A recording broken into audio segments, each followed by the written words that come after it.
All right, guys, welcome back to the GPPD podcast. Kind of different today. I'm your host, KD, but I'm also here with Miss Emily. Hello. All right, so before we get started, before I introduce who we're talking to today, a couple things. Don't forget social media, the Instagram, and all those things that we do have. Before we get started, though, I wanted to talk about make sure you go online. We need some good qualified people. We have detention, which is, some people say jail. But detention staff, we need people to apply. We also need help in communication. Yeah, absolutely. Some good dispatchers. Mm-hmm. So get online, get the paperwork filled out. I want to say you can do some shadowing, like if you want to come in and sit with them for maybe an hour. That sounds right, yeah. Yeah. I know they've done that in the past. Yeah, that way you can kind of see how it goes and get some intel before you apply. All right, so today we're talking to Mr. Michael. How are you, sir? Good. All right, thanks for being here. Mm-hmm. All right, so I want you to introduce yourself, your rank, your assignment, and then we'll get into it. All right. My name's Detective Michael. I'm with Detective? I'm with the auto theft unit, and I've been with the auto theft unit for almost 6 years now. You send great emails. That's how I knew your name, is by your emails. I send a bunch. Very professional. Business is booming. Yeah. So. Yeah. Absolutely. And it's kind of bad when it's like business is booming. Yeah. So for the public, that means that auto thefts are up and, you know. They're up throughout the state of Texas, throughout the United States. I mean, it's just getting worse every day for this. Do you see any, reason behind that, or? My opinion is cars are out in the parking lot. They're easy to take, and people are learning how to make money off of it. So whenever there's money involved, you know. Okay. First question. Is there a specific, because I get asked this question, although I'm not in auto theft, but is there a specific brand or make that people that you see, man, you have this car, they're looking for it? Every city area is different. Okay. Just in the metroplex, it's Chevys, the new model Chevys, and then the older model Chevys are picking up again. So those tend to be the ones that, when I say Chevy, GMC, Cadillac, GM model vehicles. Oh, okay. So, and it's the trucks and the SUVs. It's not the cars. It's, those things hit us pretty hard.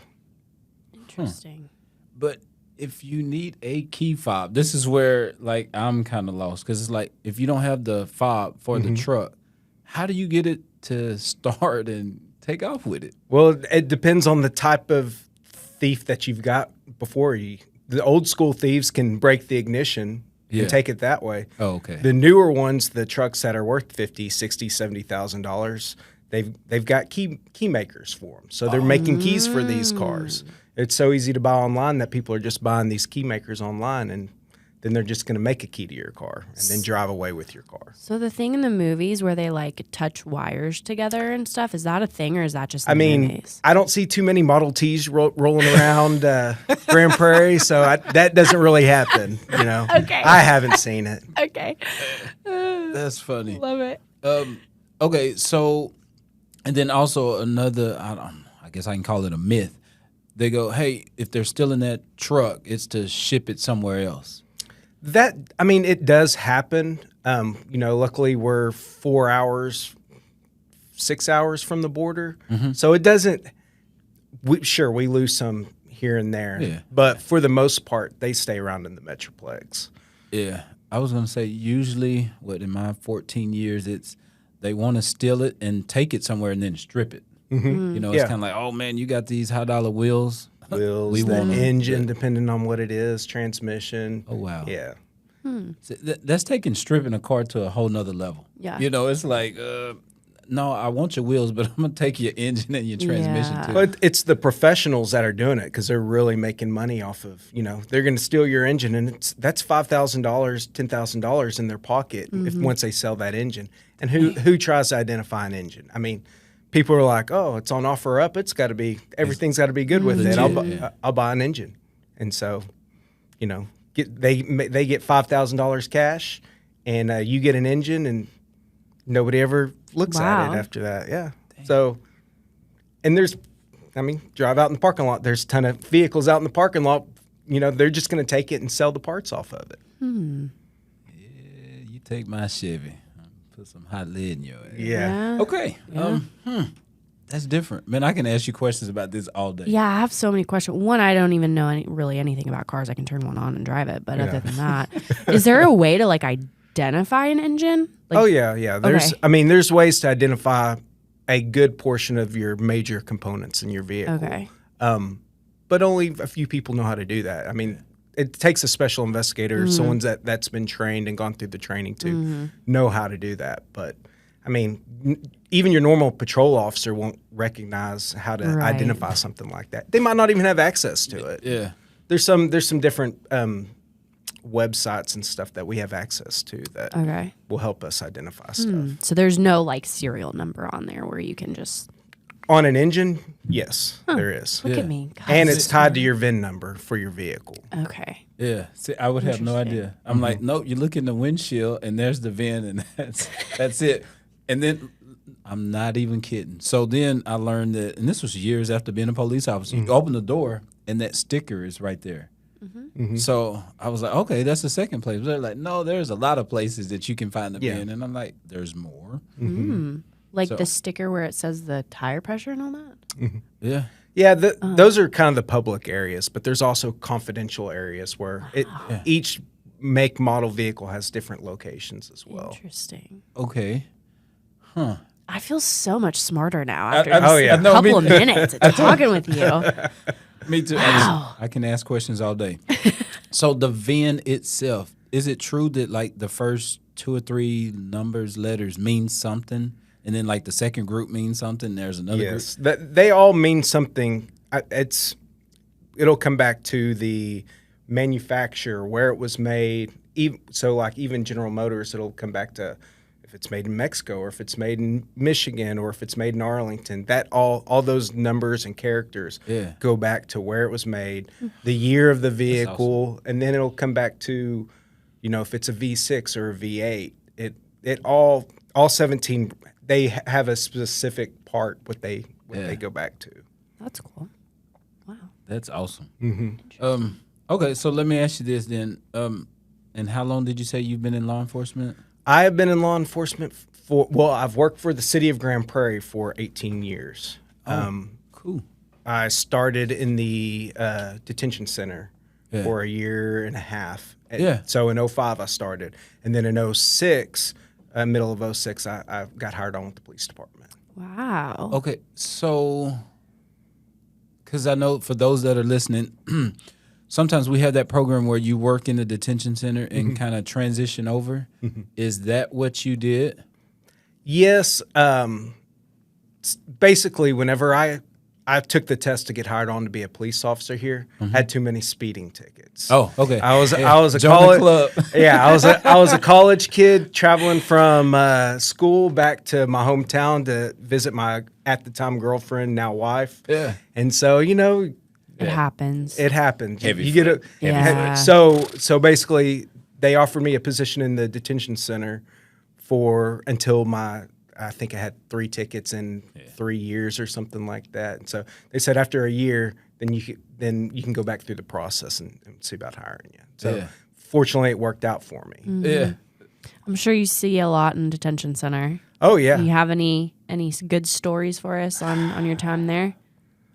I mean, none that you really want to talk about on a podcast. I mean, just crazy people doing crazy things, and you know. It's a different world down there. Oh yeah, yeah. I mean, it helped for me. It helped I learned a lot starting off in the detention center, and I would suggest that for anybody. It's a great. I was a college kid going straight into law enforcement. Man, what a better way to learn how to deal with people than get face to face with them and you know, talk to them and just, you know, learn how to deal with people like that, especially when they're upset and amped and stuff like that. So I mean, it was a great tool for me. It worked out well for me. Absolutely. And I know GP still does that. So again, and I said it at the beginning, the detention center, the communications, definitely get in there. You can see some things, and you will learn how to, show a little sympathy, so to speak. Oh, yeah. Because you're gonna see and deal with people that are quote unquote at their worst. Yeah. They're like you said, amped up, mad, angry. So you see it all. All right. Very cool. Yeah. So early on, tell me about like the home life, like because some officers will tell you, no, my mom or my dad was a police officer, or I knew early on I wanted to be. What's the case for you? Well, my dad worked for the ATF, and then my mom was a postal inspector, and they met in Oklahoma or Virginia or somewhere like that. That's how they met in a class for law enforcement. That's awesome. And then here I am. So I kind of grew up in a law enforcement family. Yeah. And then, I kind of had an idea that I wanted to do. Well, I knew I was wanting to do law enforcement, but I kind of wanted to go the federal route. But I started off, with the police department, and it's been such a good place for me. I hadn't that, and then there was also some timing issues with the federal law enforcement or federal agencies weren't hiring during a good portion of my time whenever I could have left. But then once I had kids and stuff like that, you can't, you want to stay in the area that you're at. So Yeah, Absolutely. I get that. Kids change a lot. So before we go to another topic, so when the public is listening, what can they do to protect themselves in cars? Because for me, I'm going to think, you know what, lock the door, and I turn around and walk away. Is there anything else you can add to it as far as keeping them safe from BMVs or having their car stolen, things like that? I mean, as far as BMVs go, they're looking for property that's in a vehicle. I mean, they're not just going to walk up to a vehicle and break the window if there's nothing in there. They're usually looking. So if you leave property in there, they're, people are going to be like, oh, I'll take that. They don't care. As far as your car goes, it really depends on what kind of car you've got. I mean, that's what they are, like the Kias, the new trend with the Kias. I mean, they're these certain cars, Kias and Hyundais, they're easy to steal, and for some reason, kids like to steal them. Yeah. So, I mean, they take those. Granted, you're going to get those back typically. It's going to have a damaged ignition. It's going to be wrecked or trashed out. But I mean, it kind of depends on what kind of car you've got. The new Chargers, Challengers, and those are a hot item as well. I mean, they're just stealing those left and right, and it's just that one's just part of kind of like the gang. Gangs like to look flashy and drive fast cars and stuff like that, and so they like taking those cars. Yeah. I think early on in my career, it was Honda Civics. Yeah. Really? Yeah, they would, what we call soup them up. I mean, you're talking about they would lower them, get the loud exhaust, and then go up under the hood with nitrous or something, and you're racing all day long. Nothing like a souped-up Honda Civic. Woo! I mean, back in the day, when I started, they were stealing Hondas all the time because it was easy to break the ignition. You can jump in and be gone with it in 30 seconds. So is that the same with Kias and Hyundais? It's easy to just break the ignition? Or? Yeah, I think it's easy, and I don't even think you need a screwdriver. I think the big running joke is that they're using, what do you call it, like HDMI cables for your Apple iPhones. Yeah. You just put it in there and twist it, and it's able to start it. Yeah, you just kind of pull it. I believe. Now, I haven't actually seen it firsthand, but from what I've heard, that's how you do it. Who has a Hyundai or a Kia? Here, we got to find them. I got to test this out. Yeah. Well, I mean, I think you're damaging the ignition some. Yeah. Okay, so that's okay. We'll be able to start it that one time. We'll get that waiver signed, right? That's crazy. I mean, just watch TikTok. It's all over TikTok. Everything's over TikTok. You can diagnose yourself with schizophrenia over TikTok nowadays. It's just crazy. Yeah, if you want to know how to do something. That is so sad. But it is what it is. Wow. Yeah. Well, that's good to know. I wanted to Telluride, but I think I'll skip out on that. Yeah. Well, that hasn't been because we have someone that drives one, but those haven't been stolen. It's kind of the cars and the small SUVs. I guess a Telluride's kind of a bigger vehicle. Yeah. So I don't know if that's made differently. But Kia's stepping it up though. Yeah. Oh. He's stepping it up. big time. I was gonna say I'm gonna date myself, but in '97 when I was going to college, I was 4. yeah, Cute. Wow. yeah, Love that. I think they used to call it Kia Sophia.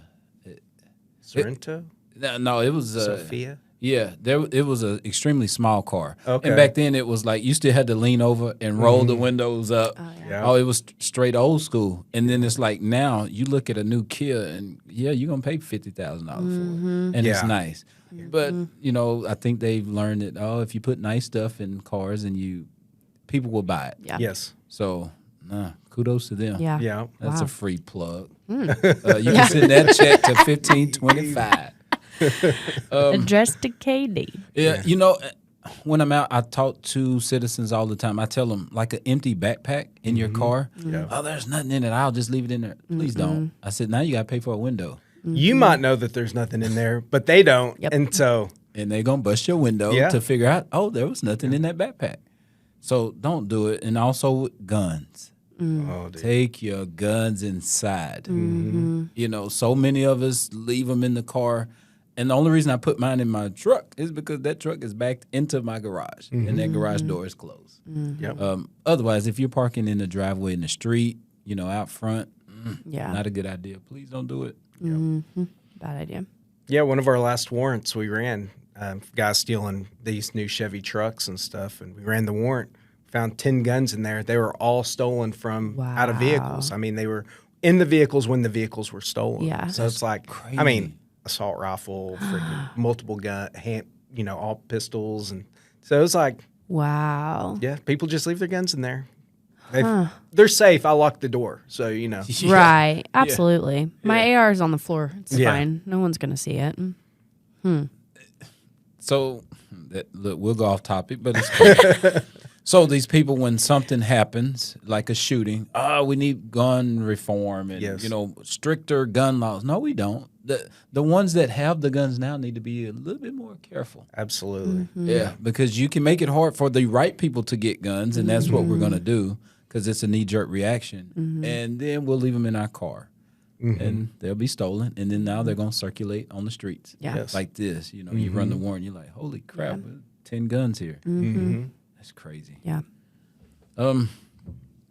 So, being of law enforcement family, did you feel the pressure? Like, was it, Mike, you may want to go this way and do this when you grow the up? pressure was more, don't do it. Don't get into law enforcement. Do something else. But I don't know. It's you see it going on, and you're like, man, I could do that. It looks fun. Yeah. And it is. I mean, absolutely. I love my job. It's fun. It has its drawbacks, but it's got its perks as well. It comes with anything. So I got started looking into it and went to college for it. So I mean, I knew what I was going to do whenever by the time I got in college. So you study like criminal justice or okay. Yeah. Where'd you go to school? Midwestern State in Wichita Falls. Oh, okay. Cool. Yeah, my brother graduated from up there. Very cool. So yeah, that's went there and then immediately got a job pretty quick out of college with the police department. So I started pretty young. So Yeah. And you married your college girlfriend. Love that. Yep. Very cool. Yeah. How is she supportive of the whole career choice? yeah, but she was dating me knowing what I was doing. Yeah. So it could always be different when you're getting into a relationship and they don't quite understand what you Right. do, and they're like, I'll change you. You'll be so. It's like no. So you got to make sure that they know what they're getting involved in whenever Right. you get in a relationship with Yeah, somebody. absolutely. It's funny. I always ask that question because, like, now I'm 14 and a half years in, and my dad, you still like being a police officer? Yeah. I'm like, Pops, I've been doing this Yeah. for a while. But, you always worry. I think that's where I'm getting at. Like, people are still going to worry. Oh yeah, absolutely. But so would you, your son or daughter, would you push them towards it, or would you like you said, I don't know, you sure you want to be a police officer? Yeah, I mean, I'd probably push them away from doing law enforcement, but I mean, I care about my kids and I don't want them to get hurt. Right. There you go. Yeah. So, but if they want something fun Yeah. and it's different every day, I mean, this is a good career choice for that. Yeah. Was that the basis of your family kind of being like, you should try another route. They just wanted, the whole safety aspect. Oh yeah, absolutely. Yeah. Okay. Yeah. Dad wants me to be safe and Of course. not get hurt. So Yeah. Like I tell people the support of the family is going to be key. Yes. It's critical. Because if you do Absolutely. come into this field and your spouse or significant other is like, nope, don't like it, don't care, it's going to be hard. Yep. Because Right. we work like here, and every department is different, but here at GP, I know starting out in patrol, those are 12-hour shifts. long days. You are going to work long days, long nights. You're going to be tired. You're going to miss a whole lot going on at the house. So, the support system is very important. Yeah. Yeah, you're either Absolutely. working or sleeping during those days that you're working. I mean, Yeah. but you get 3 days off, 4 days off, so it's nice having half the week off. Right, yeah. for sure. Yeah. Well, that's why we, I think, are so big on family and spouses programs here. The Behind the Badge program is that your loved one does change, and that's just it's a part of the job, and it's the reality of the job. And so, being sure that families have what they need to support themselves and support their officer along the way is so important because. Yeah, you come here for 40, however many hours a week, but real life is at home. And being sure that we're taking care of home is the biggest piece to being able to come here and do the job. Yeah, they and I've said it time and time again. So when I was coming over, I was lateral. But one of the things, Chief would say, hey, your family is not more important than the next person. Yep. Everybody's going to get a weekend off. Where I come from, there were guys on 17 years that was off Wednesday, Thursday. Yeah. And I'm just like, ugh. That's terrible. Yeah. And he's like, no. Here, everybody, your family is important too. Yeah. Go spend time with your family. You got a Saturday off. And I'm like, holy crap, that is cool. So. Yeah, I mean, I started here when we were on 8 hours, and having Tuesday, Wednesday off, it was like, okay. I mean, and you can see down the road, and you talk to somebody, and they're like, yeah, I just got Friday and Saturday off. I'm like, oh, great. How long have you been here? He's like, 27 years. It's like Friday and Saturday off, and at 27 years, it's like, that's crazy. I mean, to think, everybody wants to have a normal schedule, There you Right. go. Yeah. Yeah. So it's, Because I put this out, and when I talk to different people in different agencies, I always say we can learn from one another. That's just some things that, even as chiefs, they ought to sit down and go, man, do you think it's worth trying? Even a 10-hour, like going to 10s, because then it's 3 days off. yeah. And, spread it out and let these officers get a Saturday here and there. And I guarantee the morale will probably go up. I just remember on 8 hours, you felt like you were always at work. Yeah. I mean, with 2 days off, you felt like you were always at work, and you're always dealing with stuff at work. Yeah. So it's hard to unwind. Yeah. Because there's always something. Yeah. It's, whether it's a bad accident or heck, even just a disturbance where someone got under your skin for whatever reason, that carries along with you. You don't forget about stuff Right. that easily. So it was nice going from an 8 hour to a 12-hour, even though days are long. Yeah. Man, your days off. Those are yours. Nobody's going to mess with those days, except for you. So. Yeah. Absolutely. I remember that first weekend. I was asking the trainer, when do I come back to work? Yeah. Here's the weirdest thing. You can walk into a group of officers and you hear somebody yell, man, it's my Friday. Yep. And I'm looking at my trainer like, what's wrong with him? It's like Tuesday. I'm pretty sure today is Tuesday. It's my Friday. I'm like, no, y'all need to talk to him. Somebody need to talk to him. Yeah. That's cool. So what do you do to unwind? I mean, I've talked to a lot of officers. Give me something. I want to hear it. Oh man, I'm so busy with kids stuff. I've got twin girls that are 11, and my son is he just turned 8. Oh yeah, you're busy. You're in trouble. So I Busy. mean, between sports and dance and there's always something going on. Yeah. So my friends make jokes. So it's like on your calendar, how you have dots on your calendar. It's like I've got dots. Yeah. I've got dots for days. So Dots for days. That's for yeah, days. yeah. That's great. Emily, what are you doing when you unwind? Ooh, that's a good question. It's been harder lately because I have a 1-year-old. She's got the little one. And we're, daycare, so constantly in and out of the pediatrician. But I I've been getting back into like meal prepping and eating well, and that's been pretty major for just energy levels. But I love me a good Netflix binge. Yeah. Yeah, and just going out for walks. Currently, it's Selling Sunset right now. They've got their newest season out. Yeah. Highly recommend. Man, I'm so country, like sitting out on the back patio. Yes. You know, and It's so strange. Look, I can sit out there and go, okay, I think I need to get these weeds up over here, and it's just so relaxing. That's so nice though. And I Pulling a good little crabgrass out or something. Yeah, let's fill up the bucket. I'm gonna go out there and I'm sweating and you know, tell Taco leave me alone. That's my dog. Taco? Yeah, Taco, go over there, lay down, That's leave me alone. But yeah, you have to unwind. This is no doubt a stressful job. You know, you're gonna hit these highs and lows, and I know here at GP we have a lot of ways of coping with the stress. What kind of stress do y'all, particularly in the auto theft unit, like? Does it get stressful? Like if 5 cars on the weekend are stolen, like do y'all start getting phone calls and emails?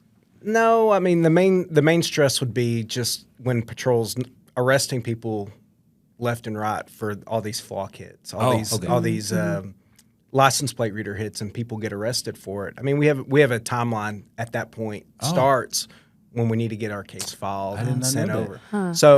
So if we start seeing, there's been 2 arrests today on Friday night and then 2 more on Saturday, it's like, okay, there's 4 people. Oh nope, there's some more arrested on Sunday. It's like, okay, we know that there's a lot going on when we get back to work on Monday or Tuesday. Yeah. That's crazy. But you don't have to come in on the weekends, depending on like the clock that started, or I mean, so there's a requirement for us to be able to file, either unauthorized use of a motor vehicle, driving a stolen car, or the theft of the vehicle. So sometimes we have to prove, maybe someone is a car stolen and they're walking away from it, but they weren't seen driving the vehicle. I mean, yeah, they were probably stole that vehicle or they drove that vehicle, but without someone witnessing them inside of the vehicle, we got to prove that. Right. So we got to come. Sometimes we'll have to come in and interview them and talk to them and try to find out what we can about it. Okay.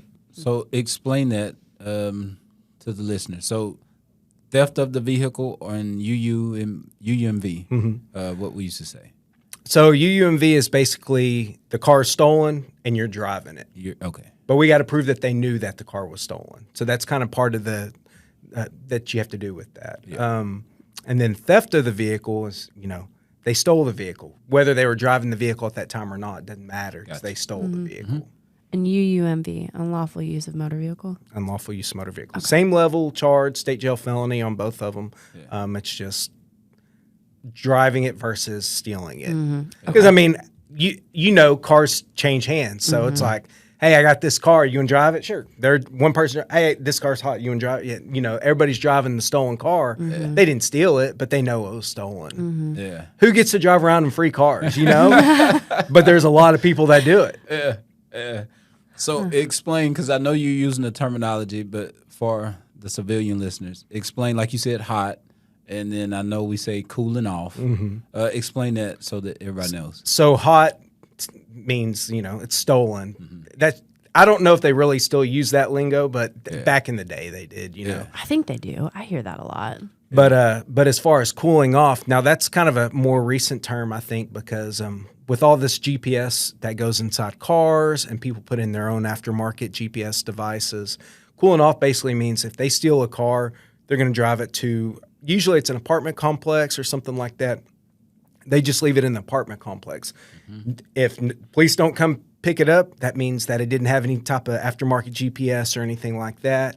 Then they can go and take it to their chop shop or whatever, and they don't have to worry about their shop being, taken down by the police. Oh, okay. Yeah. Cooling off. Yeah. I like so, that. So put it out where everybody can see it. Everybody has access to it, but unless you come and run that plate, you're not going to know. I mean, they'll take the plates off of them as well and back them into a parking spot, and they just leave them, wait to cool off, and come back in a couple days. Free cars after that. Yeah. Interesting. Yeah, wow. And free parts are the hot topic, catalytic converters. Oh, boy. What are y'all doing to combat that problem? Oh, man. There's only so much you can do with catalytic converters, but one of the best things that the department's doing is doing the catalytic converter etching events. We every three months, 4 months, something like that. The police department's been putting on a etching event. We're basically putting numbers on a catalytic converter that will help identify it.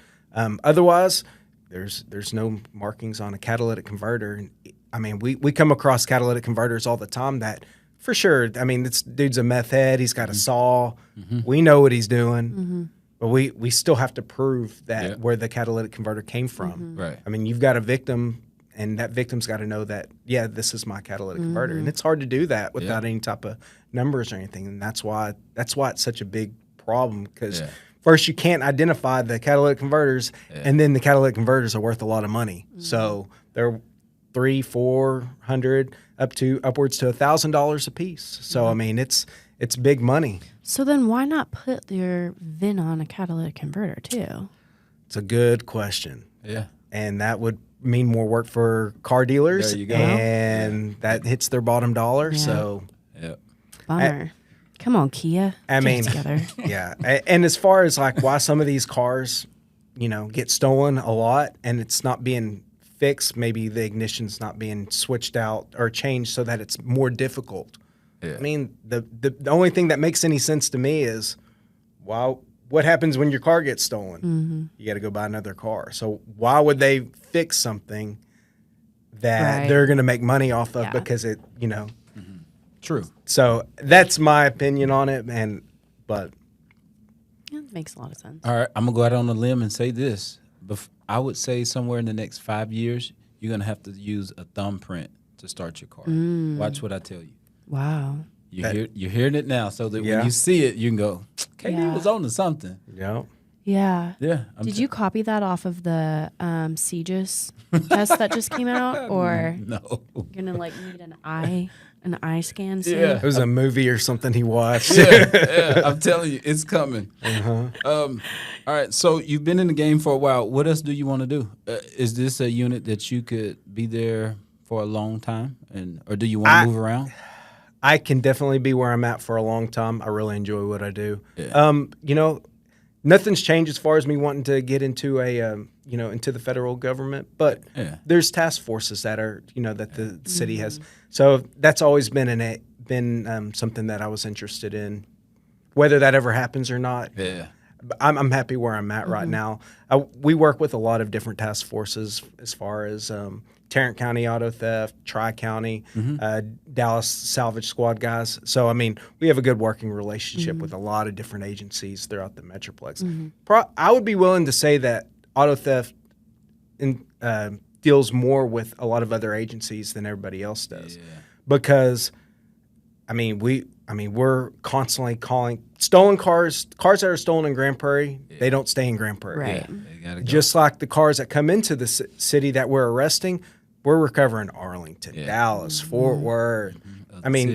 Other cities, all of them. I think just related to our flock arrests for people driving stolen vehicles in our city, in the past 2 years, say we've recovered 200 vehicles. We've only recovered about 5 Grand Prairie stolens. Yeah. Wow. Out of That's 2 years. surprising. Yeah. Yeah. So for the most part, all stolen vehicles that get recovered in Grand Prairie are other agency stolens, and they're recovering all of our stolen vehicles. Yeah, true.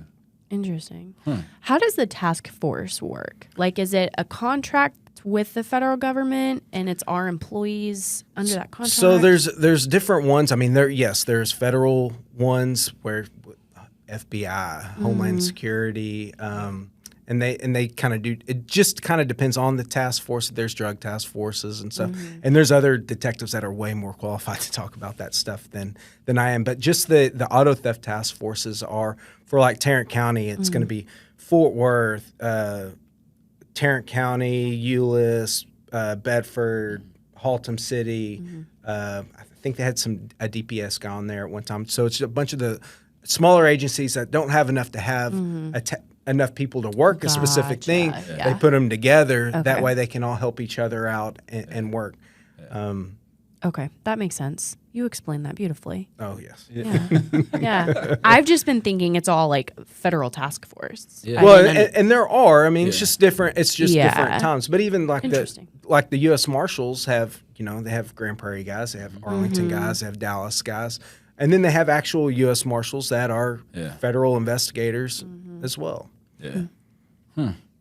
Okay. Well, let me ask you this, Mike. We'll kind of wind it down. So what advice would you give somebody, number one, that wants to be a police officer, especially here at GP, but somebody that's thinking about auto? What would you tell them? I mean, if you're interested in Grand Prairie or any department, I think the best thing to do is, if you have no law enforcement experience, get your foot in the door one way or the other, whether that's with a jail or, dispatch or whatever. If you've got some experience dealing with this stuff, man, it's going to make your life so much easier if you're guaranteed, I'm going to be a police officer. If you've got that in your head, you're going to have to be dealing with people, and any experience in any of these positions is a good working start for you. Absolutely. Yeah. What was the other question? What would you? Auto. Yeah. Oh, Like coming to your unit.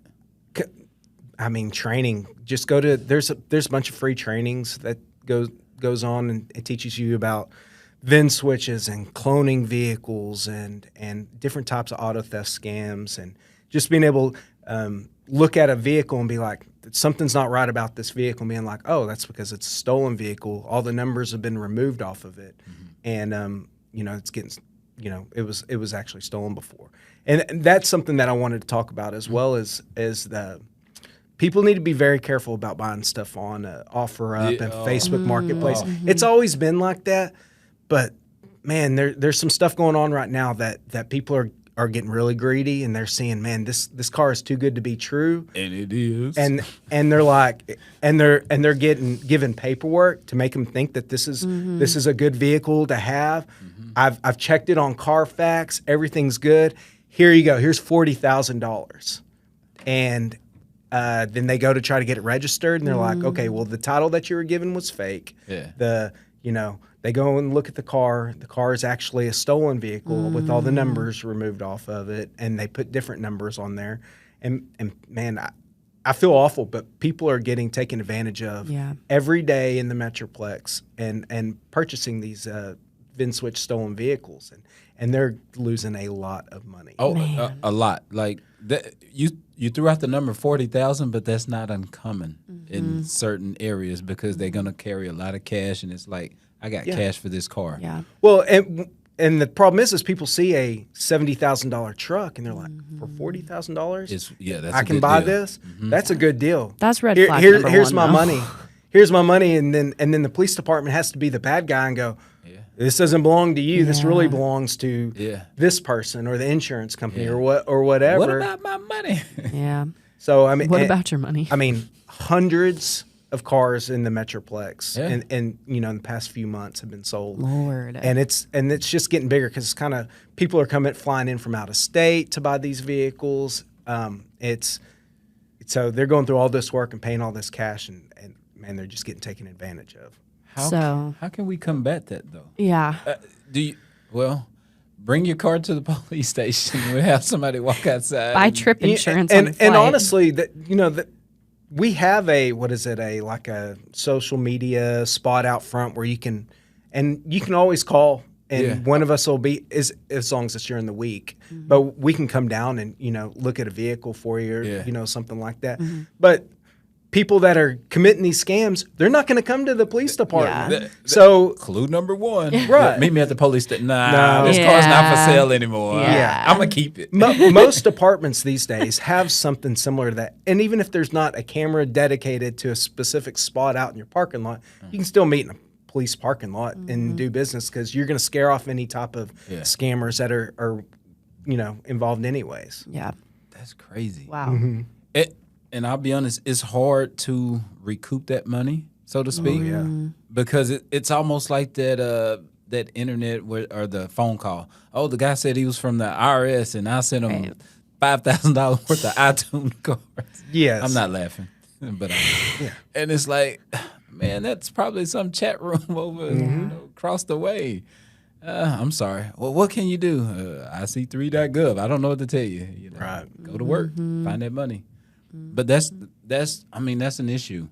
So, like, for real, if you're listening, go stop a police officer and go, hey, I'm thinking about buying a car, and, try to get some advice. The problem is some of these cars are done so well that, I mean, they're made to look like a legitimate vehicle. I mean, that's how they're going to make their money off of it. So unless you have some sort of training to be able to spot, a VIN flip or a cloned vehicle, officers aren't going to know sometimes. Yeah, because they're going to run the plate. They're just going to run the plate. They're going to look at the VIN. They're not going to know that the stickers aren't up to GM standard stickers. There's something different about them, but they're not going to know that.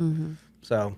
Okay, so if your unit gets an influx of calls and people are at the station, we're going to blame you. We're sorry. Yeah. I'm like, it's Mike's fault, but y'all keep bringing them calls up here because that's less reports we have to take. Yes. Which affects our crime stats. So, see. Well, and I mean, we still get, we just had another call from January where a guy bought a car in Grand Prairie, and it got recovered down in Hayes County like a few months later. Wow. So and he paid him $30-something thousand.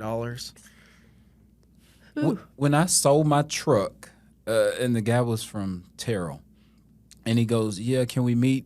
Because I wasn't living in Dallas, but I worked in Dallas, and so he was like, "Can we meet at a gas station?" And I was like, "Sure," but then I was like, "Let me call 911 and have an officer sit there." Yeah. And the guy marked out, and I think was doing a report, but I had an officer there. Yeah. While this guy's walking around the truck, let me look up under your hood and, bro, do what you need to do. But, just thank you, officer. Sit right there. Yeah.